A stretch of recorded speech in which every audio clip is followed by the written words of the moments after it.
This is where Darwin did his experiments on carnivorous plants.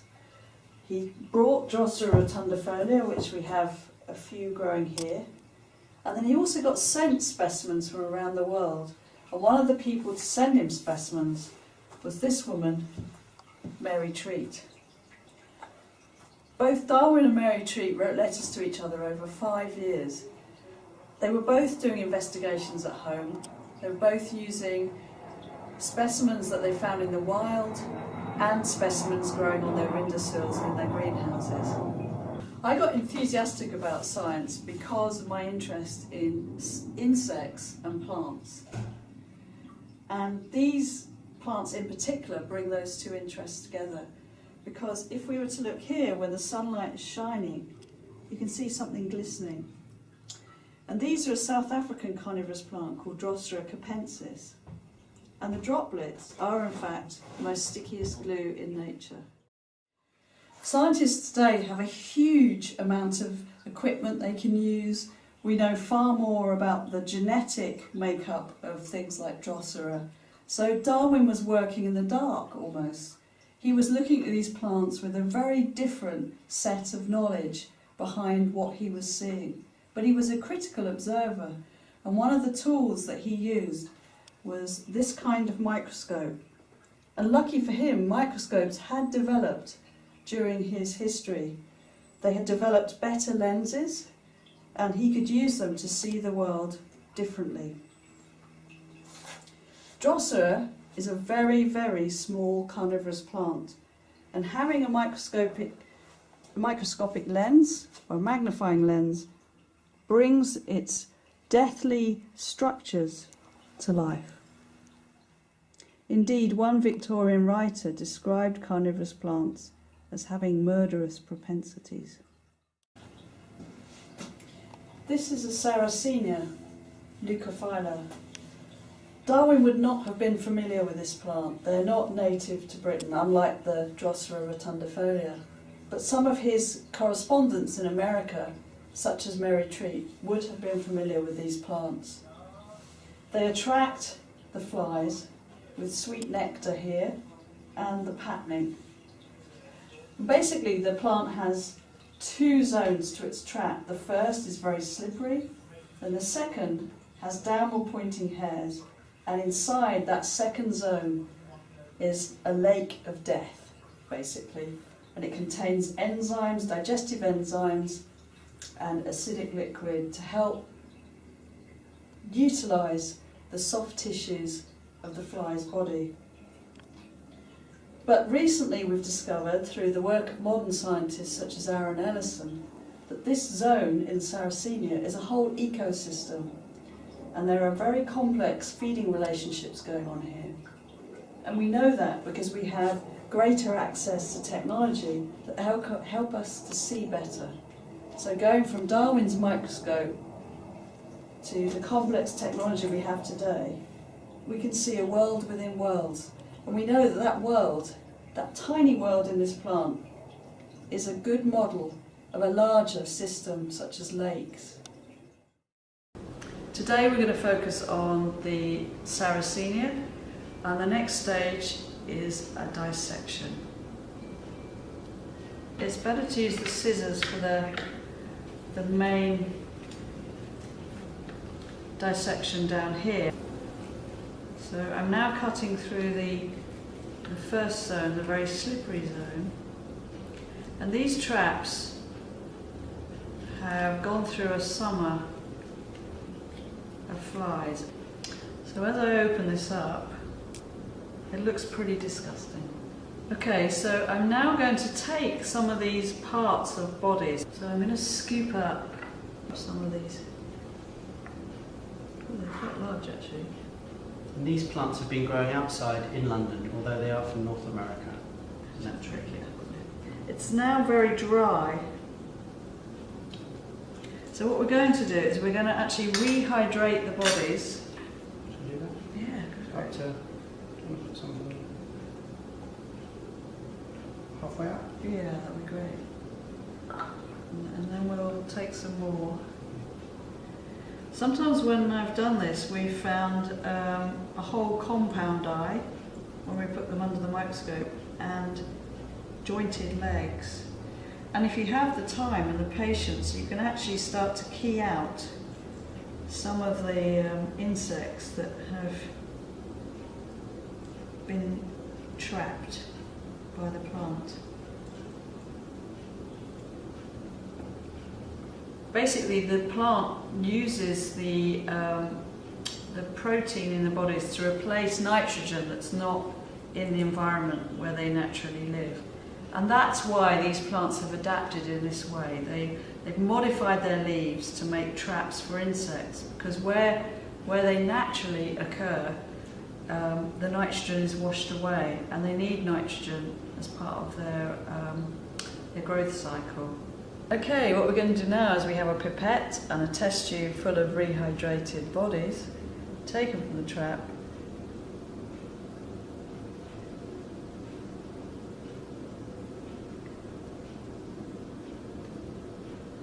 Put a few of the bodies under the lens.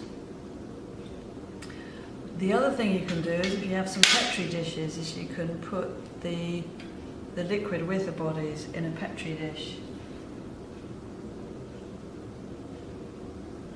Ooh, that is so cool. Okay, so we have a couple of wings, we have a few legs, and some other body parts, and we have a really beautiful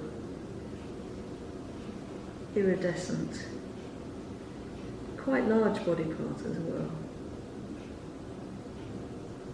So I think we're very much looking at flies, and actually there's probably some even smaller organisms. I'm standing in Keston Bog. This is where Charles Darwin came to visit his beloved Drosera, Droso rotundifolia, a British native so tiny that you have to get on your hands and knees to see it. And we're going to take a walk in this bog just as Charles Darwin would have done, and walk in his living landscape laboratory. There's lots of information about how Charles Darwin as a scientist used this living laboratory. And it wasn't just Droso rotundifolia that he was looking at. He was also looking at the animals that lived here and how they interacted with plants. Because really, for ecologists, Darwin was one of the first scientists that really started to consider how organisms interact with each other and are part of an interdependent web. You might be interested to know that even when he was out in this area thinking about the plants, he was already testing ideas about his experiments that he was going to do back in the greenhouse. And his great-great-grandson, Randall Keynes, tells the story of Darwin placing one of his old toenails on one of these plants. Why do you think he would put an old toenail on a Droso rotundifolia? I just want to give you some idea of the scale of these beautiful plants that Darwin was looking at. They would be no bigger than about the area inside my fingers. So this kind of search would entail Darwin coming very closely to this spongy, sodden surface and really looking at these plants. The interesting thing for us today, looking back on what Darwin did, is he actually removed specimens from Keston and took them home. Now my question to you is, do scientists today do the same type of procedure? Or are there issues around conservation and preservation that Darwin, as a Victorian scientist, wouldn't have been so familiar with? One of the wonderful things about Charles Darwin is he was such a social scientist. He not only wrote letters to thousands of people all over the world, but he also engaged with the local community. And this is a wonderful story about him coming across the son of the local chemist and the dialogue that ensued. My father had been accustomed in his business as chemist to supply Mr. Darwin with nearly all his requirements in the shape of drugs and chemicals for his experiments on plants. Being fond of botany, I was attracted by some experiments Mr. Darwin was then making with Droso rotundifolia, the sundew, which is a flesh-eating plant and easily obtained from the sphagnum moss bed near Keston Ponds. That's where we are now. So one day I went up there with my vasculum. Vasculums are old tin containers that botanists used to carry their specimens in. I was busy collecting the plant when I espied a shaggy pony wandering about, and instantly I thought Mr. Darwin must be there. The shaggy pony was Tommy, Darwin's pony who he rode down to Keston. Not seeing him, however, I went on with my job. Presently I was conscious of someone standing over me, and a quiet voice said, "Well, young man, what are you doing here?" I got up, and there facing me was the grand old man, wrapped in his well-known cape. After recovering myself, I replied, "I am collecting some Drosera to reproduce some of your experiments, Mr. Darwin."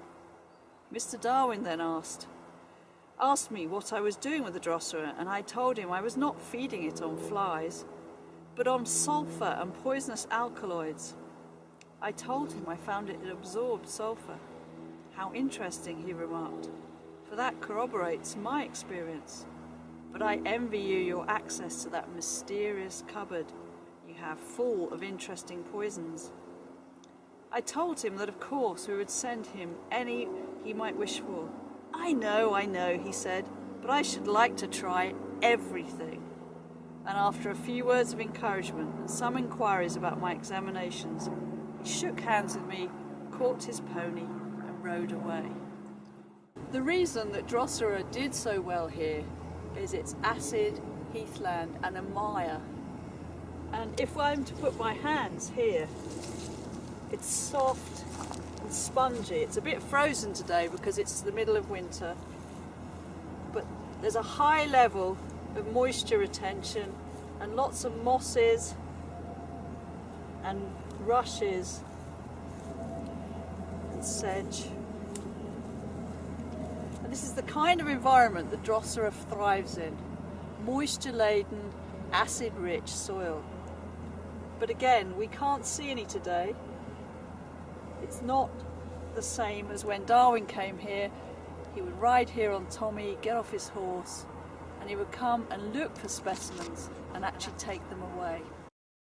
One of the things that the conservation people are doing today is they're cutting down competing trees so that this area remains open to the sunlight, and they're also increasing the water level, because we hope that inside, deep inside this soil, is a seed bank of Droso rotundifolia.